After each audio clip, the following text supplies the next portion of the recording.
அனைவருக்கும் வணக்கம். இன்னைக்கு தமிழ்நாட்டு பெண்கள் மற்ற மாநில பெண்களுக்கு ஒரு முன்மாதிரியாக இருக்காங்க அப்படின்னா அது தற்செயலாக அதுவாக நடந்த ஒரு விஷயம் கிடையாது.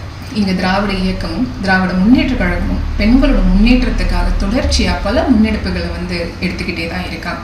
ஒரு பெண் குழந்தை பிறந்ததுலேருந்து அந்த பொண்ணோட இறுதி நாள் வரைக்கும் அந்த பொண்ணோட வாழ்க்கையோட ஒவ்வொரு புள்ளியிலுமே இந்த திராவிட மாடல் அரசோட ஒரு திட்டம் இருந்துக்கிட்டே தான் இருக்கு.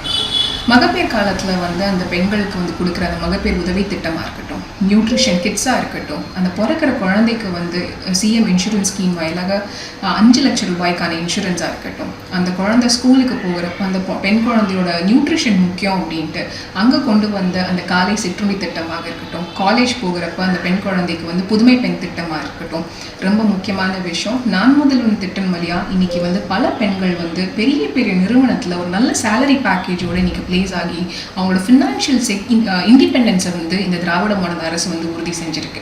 வேலைக்கு போகிற இடத்துல அவங்களுக்கு அவங்களோட இருப்பிடம் ஒரு செக்யூர்டான பிளேஸில் அவங்க இருக்கணுன்றதுக்காக தோழி விடுதி அப்படின்ற ஒரு திட்டத்தையும் கொண்டு வந்திருக்காங்க.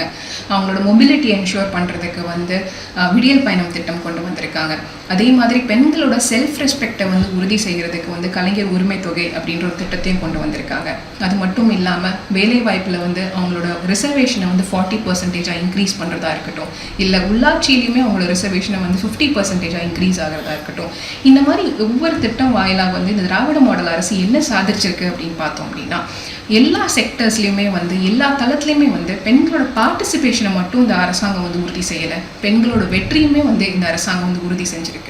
அப்படி இருக்கிற இந்த காலகட்டத்தில் இந்த சூழலில் நாளைக்கு பல்லடத்தில் வெல்லும் தமிழ் பெண்கள் அப்படின்ற ஒரு மாநாடு நடக்க போகுது. அந்த மாநாட்டில் கிட்டத்தட்ட 1.5 லட்சம் பெண்கள் கலந்துக்க போகிறாங்க.